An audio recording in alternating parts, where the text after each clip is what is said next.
ঢাকা শহরের জ্যাম এখন রাজশাহীতে। আপনারা দেখতে পাচ্ছেন রেলগেট থেকে বাস স্ট্যান্ড যাওয়ার রাস্তা।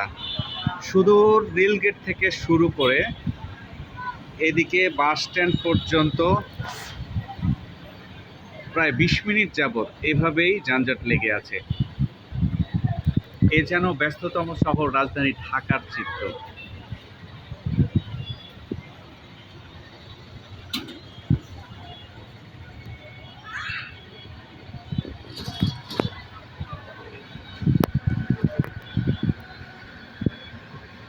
যতদূর চোখ যায় তত দূর পর্যন্ত শুধু যানজট আর যানজট।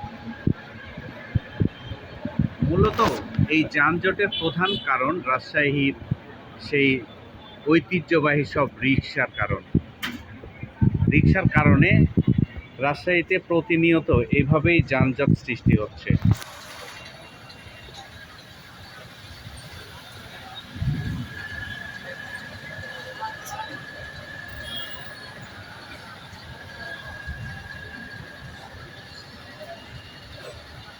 এভাবেই প্রায় ঘন্টা পর্যন্ত মানুষকে রাস্তায় দাঁড়িয়ে থাকতে হচ্ছে।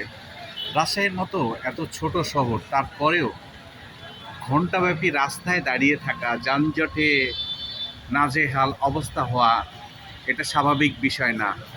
তারপরেও সম্প্রতি সময় রাজশাহীতে এই যানজটগুলো সৃষ্টি হচ্ছে। এর মূল কারণ অটোরিকশা। কারণ রাজশাহীর যানবাহন বলতে শুধুমাত্র এখন অটোরিকশাকেই বোঝানো হয়। রাজশাহী শহরের ভেতরে কোনো বাস চলাচল করে না, শুধু অটোরিকশাই চলাচল করে। এটা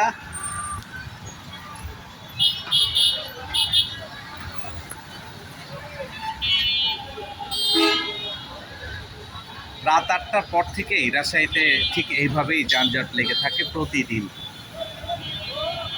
হয়তোবা কখনো 0 পয়েন্টের রাস্তা, কখনো রেলগেটের রাস্তা, আবার কখনো কোর্ট স্টেশনের রাস্তা।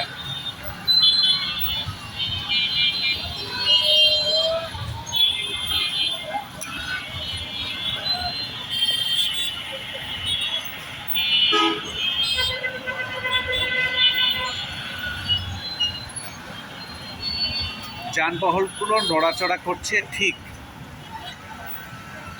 কচ্ছপের গতিতে,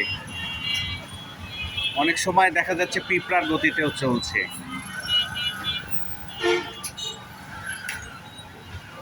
সবুজ নগরী, শিক্ষা নগরীর হাল আজকে এই অবস্থায় দাঁড়িয়েছে।